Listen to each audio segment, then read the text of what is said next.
अदिति और राघव की शादी को अभी सिर्फ 10 दिन हुए थे। हनीमून के लिए उन्होंने पहाड़ों का शांत और रहस्यमयी गांव घनघाव चुना, जो पर्यटकों की नजरों से दूर एक घने जंगल के बीच बसा था। गांव तक पहुंचने का रास्ता केवल एक कच्ची सड़क से होकर जाता था और वहां मोबाइल नेटवर्क भी नहीं था।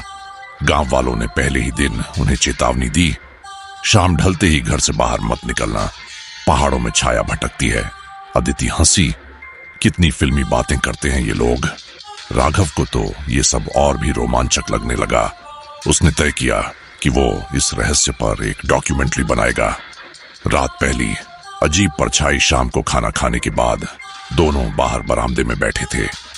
अचानक अदिति की नजर सामने की घाटी पर गई। अंधेरे में एक इंसानी आकृति दिख रही थी, जो बिना रुके ऊपर चढ़ती जा रही थी। उसकी चाल सामान्य नहीं थी, जैसे हवा में तैर रही हो। राघव तुरंत कैमरा लेकर दौड़ा, लेकिन जैसे ही उसने लेंस सेट किया, आकृति गायब हो गई। शायद कोई स्थानीय होगा, राघव बोला, लेकिन अदिति का चेहरा पीला पड़ चुका था। रात दूसरी, बंद दरवाजा, खुली खिड़की। उस रात तेज आंधी चली। अदिति की नींद एक अजीब सी आवाज से खुली, मानो कोई कान के पास फुसफुसा रहा हो। उसने करवट बदली तो देखा कि खिड़की खुली थी, जबकि उन्होंने सब कुछ बंद किया था। खिड़की के बाहर कोई खड़ा था, एक धुंधली सी महिला की छाया, उल्टे पांव खड़ी, बिना चेहरा। अदिति चीखी और राघव उठ गया, लेकिन जब तक वो खिड़की तक पहुंचा, वहां कुछ नहीं था। खिड़की अंदर से बंद थी। अदिति को लगा शायद उसने सपना देखा। रात तीसरी, छाया का सच गांव के पुजारी से राघव ने अगले दिन बात की। पुजारी ने बताया, ये गांव एक रहस्य को दबाए बैठा है। 100 साल पहले एक नवविवाहित दुल्हन माया को उसके पति ने पहाड़ से धक्का दे दिया था।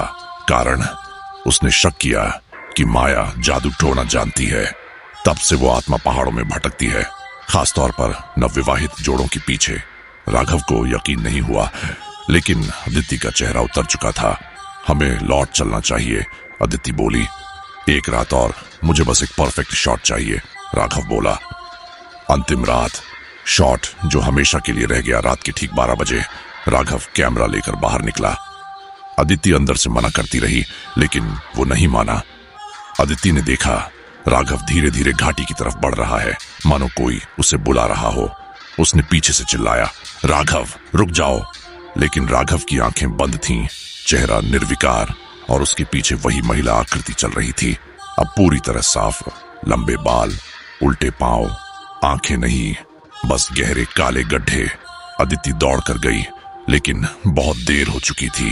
राघव चट्टान के किनारे पहुंच चुका था। अचानक उसने मुड़कर अदिति की तरफ देखा। उसके चेहरे पर एक मुस्कान थी। क्या अब फोटो परफेक्ट है? और फिर वो गिर गया। अब घनघाव की घाटी में हर रात एक कैमरा फ्लैश चमकता है। गांव वाले कहते हैं, अब 2 छायाएं भटकती हैं, एक जो तस्वीर लेती है और एक जो उसमें कैद हो चुकी है। Please like, share and subscribe.